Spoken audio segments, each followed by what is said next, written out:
Quando a gente fala em emagrecimento, é só o peso que importa? Pois é, essas e outras questões você acompanha nesse bate-papo com a doutora Elaine Dias, que é médica endocrinologista.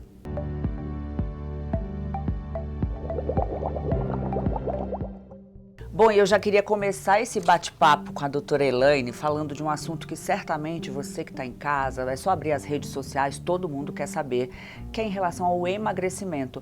Mas a gente tem que ter em mente, né, doutora Elaine, já é a primeira pergunta que eu te faço, que o emagrecimento não pode ser feito a todo custo, não pode ser obtido a todo custo. É preciso cuidado, é preciso pensar na saúde, ok. Mas de que forma isso é possível?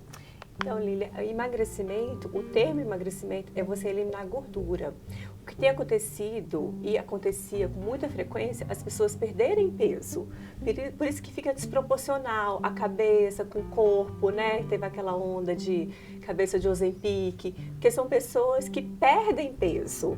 E o que é perder peso? É perder músculo, é perder água e não necessariamente só gordura. Então, emagrecimento, o conceito de emagrecimento é você melhorar a porcentagem de gordura. Então, às vezes, você só aumenta o músculo, você emagreceu, porque você melhorou a porcentagem de gordura. Então, hoje, né, ainda bem que a gente sempre avalia o paciente individualmente, cada paciente é um paciente, e o nosso objetivo é eliminar a gordura e ganhar músculo. Isso é um emagrecimento saudável. E o emagrecimento não pode ser a qualquer custa, né? Hoje em dia tem vários medicamentos excelentes que não têm tanta ação em neurotransmissor, né, como antigamente, né, os anfetamínicos, mas são medicamentos que têm ação extremamente segura, que não afetam neurotransmissor, mas que agem em locais extremamente importantes, como o núcleo da fome, da saciedade, do gás calórico energético basal.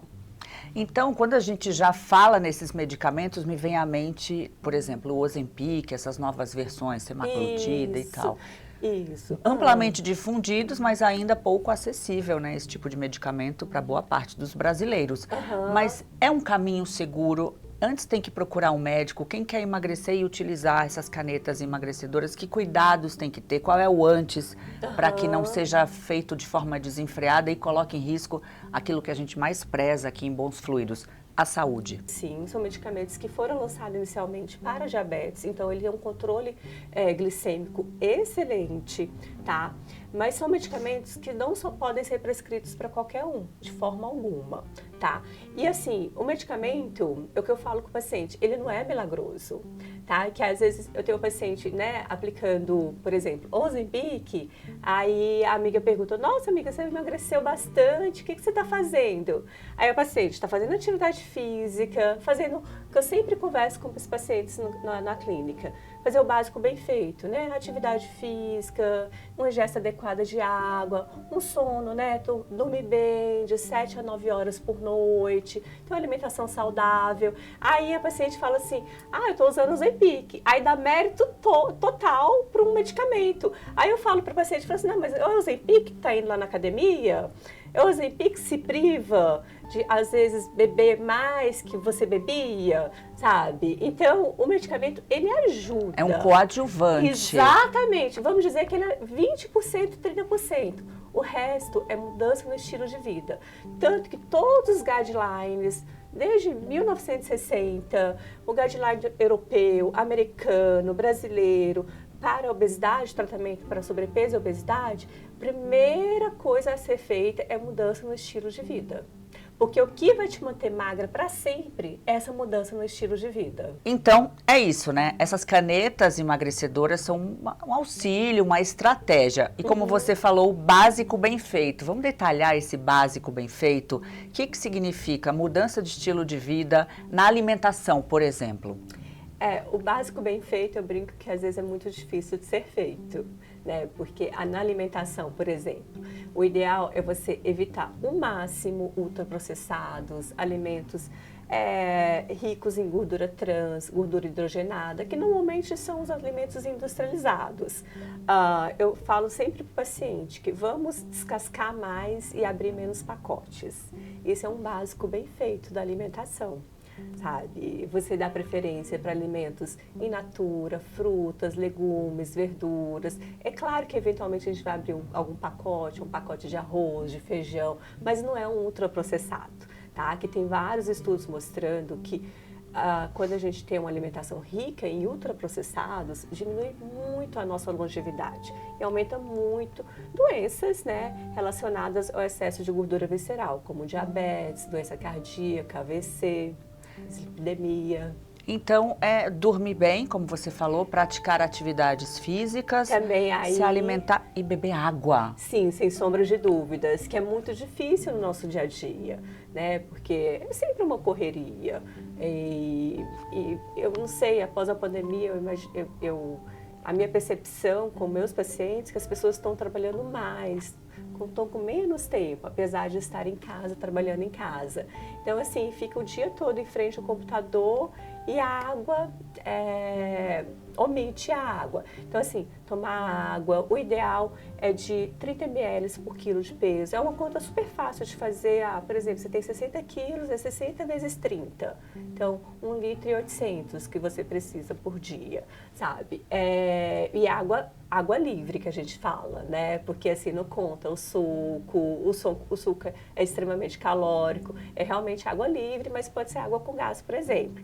Outro básico bem feito é sono, né? Que é essencial também, que às vezes é muito difícil a gente colocar em prática, né? Dormir no máximo 10 horas da noite, porque tem toda a questão do ciclo circadiano dos nossos hormônios. Tem vários hormônios que ele tem um pico acima das 10 horas da noite, e se a gente não estiver dormindo, não vai ter esse pico, que são hormônios essenciais para a gente se manter bem, com foco, com uma boa composição corporal. E tem hormônios que a gente fala que o NADI a partir das 10 da noite, o NADI é a menor dosagem do hormônio. Por exemplo, eu vou colocar um hormônio que a gente fala que é o hormônio orexígeno, um hormônio que aumenta a fome, que é a grelina. Se a gente não está dormindo a partir das 10, 11 horas da noite, o nadir desse hormônio, ao invés de vir aqui, né, que é a menor dosagem, ele fica aqui. Então fica essa grelina alta no nosso corpo no dia seguinte. Então aumenta a fome, aumenta a retenção de líquido. Ou seja, causa impactos no corpo que a gente nem imagina por que está ganhando peso. Assim, eu estou tentando resumir, viu, Lília? Porque são inúmeros hormônios, o impacto que o sono causa, assim, a água, o sono. E o ideal, não só dormir mais cedo, ter uma qualidade do sono boa e também dormir de 7 a 9 horas por noite, porque nós somos seres diurnos, né? A nossa espécie é diurna, não tem jeito. Tem gente que fala assim, eu gosto de trabalhar à noite, mas a nossa espécie é diurna. Tudo tem um preço. Exatamente. Vai cobrar lá na frente. Agora, você está falando de uma forma muito simples de conduzir a vida, de conduzir o próprio organismo, que é dormir bem, essas coisas básicas. Tem gente que fala, eu não tenho dinheiro para comprar coisa light. Não é desembale menos e descasque mais. Uma fruta, por exemplo, uma banana, não é cara. Agora, você mencionou uma outra questão de peso, é trocar gordura por músculo. Isso. Então, muitas vezes eu vejo algumas modelos, algumas influenciadoras plus size, que têm aparentemente sobrepeso e elas são execradas na internet. Tem gente que fala, vocês não estão divulgando saúde, isso não é saúde. E eu queria te perguntar justamente isso, qual é a relação de saúde com o peso? Porque muitas vezes uma pessoa muito magra pode não estar com saúde. Exatamente. E uma com mais peso pode estar com saúde, porque músculo pesa, afinal de contas. Exatamente, pesa bastante. O músculo ele é muito denso. Então, 1 quilo de músculo é esse tamanho aqui. 1 quilo de gordura é desse tamanho. A gordura é muito pouco densa.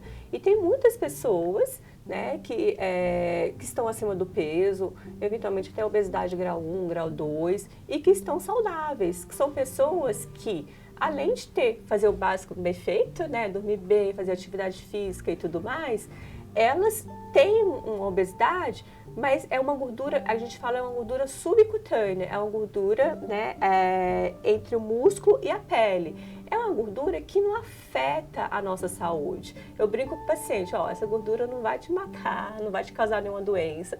Pode te matar de raiva às vezes, sabe? Mas não vai te afetar em questão de doença. Já tem pessoas que a gente olha que é magra e quando a gente faz uma avaliação, a bioimpedância, né, avalia a gordura visceral, a gente considera e faz os exames de sangue, é uma pessoa magra que a gente fala obeso, magra, metabolicamente obesa, ou seja, é uma pessoa que toda a gordura que acumula, acumula na região que não pode acumular, que é na região visceral. Então, essa pessoa, a gente olha para ela, nossa, magrinha, mas tem pouco músculo, tem excesso de gordura visceral, é diabética, é hipertensa, tem colesterol elevado. Então, hoje em dia, a gente vê uma pessoa e avaliar ela, vendo ela e julgar... Pelo padrão estético em vigor. É muito injusto, tá? É muito injusto. Eu tenho vários pacientes plus size que são extremamente saudáveis, sabe? Faz os exames, gente, tá incrível esse exame. Então, a gente pode observar também que existe, você falou há pouco tempo, do efeito cabeça de Ozempic, que significa quando a pessoa perde peso muito rápido e a cabeça não acompanha essa perda de peso, causa um estranhamento, porque o corpo definha, porque às vezes quando a perda de peso não é saudável, ou seja, como você já falou, não se constrói músculo nesse corpo, existe um estranhamento.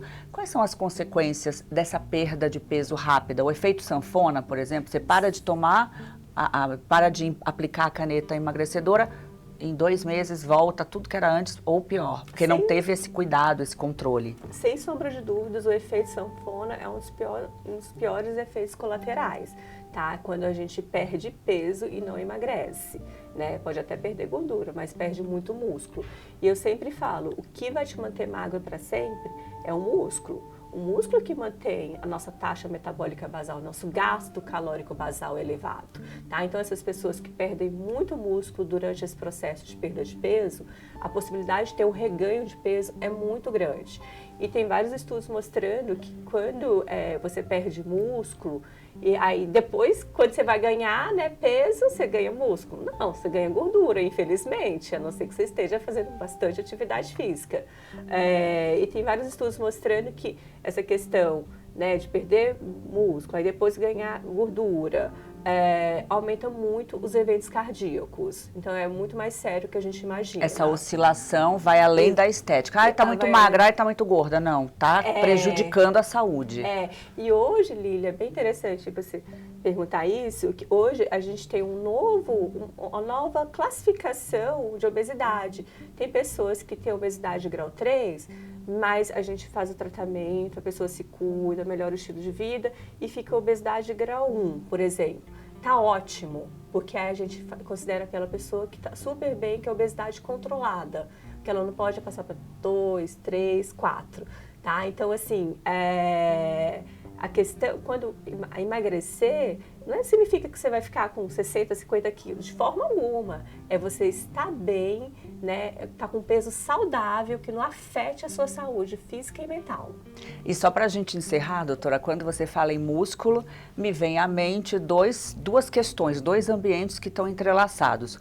Um deles é o envelhecimento, porque quando a gente envelhece, a gente precisa de músculo para levantar, para ter força para levantar da cadeira, para ter força para carregar a sacola do mercado quando tiver uns 60, 70, 80 anos. E aí entra uma questão chamada menopausa para atrapalhar, principalmente na vida da mulher, atrapalhar todo esse ganho de músculo, para atrapalhar o sono, para modificar hormônios, enfim. Como lidar com isso? Qual o melhor caminho para ter esse envelhecimento saudável? Eu brinco com os pacientes que músculo é vida, né? Você construir músculo, você envelhece jovem. Que eu sempre falo, né? Envelhecer, todo mundo vai envelhecer. Espero que a gente envelheça bastante. O que a gente não pode é ficar velho, Lilian, tá? E para evitar de ficar velho, tem que construir músculo.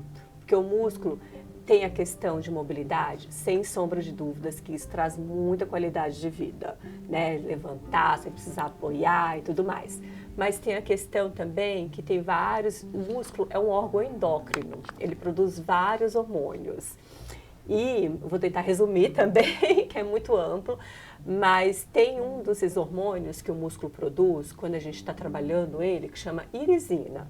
É um hormônio que tem vários estudos mostrando que melhora as conexões cerebrais, melhora a depressão, diminui a possibilidade de você ter uma doença neurodegenerativa. Então, se você constrói músculo, além de você ter mobilidade, ficar mais jovem, você também aumenta a possibilidade de você ficar mais jovem mentalmente também. Tá aí, gente. Então, tá dada a receita. É simples? Não. Requer força de vontade, empenho. Sim. E principalmente querer mudar, né? Querer olhar, enxergar lá na frente como você quer estar com o passar dos anos. Requer planejamento, né? Colocar dentro da rotina. Quando a gente fala atividade física, eu sei que várias pessoas acordam de madrugada e chegam à noite em casa por causa do trabalho. Mas assim, passos, aumentar os passos. Ao invés de pegar a escada rolante, sobe a escada. Ao invés de pegar o elevador, são coisas simples, sabe? Que a gente consegue colocar no nosso dia a dia. E essas coisas simples se tornam ainda mais gratificantes quando se tem uma equipe médica, um acompanhamento multidisciplinar, focado no psicológico, no emagrecimento, no corpo, na alma, em tudo, não é, doutora? Exatamente. Essa é a proposta. Muito obrigada. Obrigada a você que nos acompanhou. Até a próxima.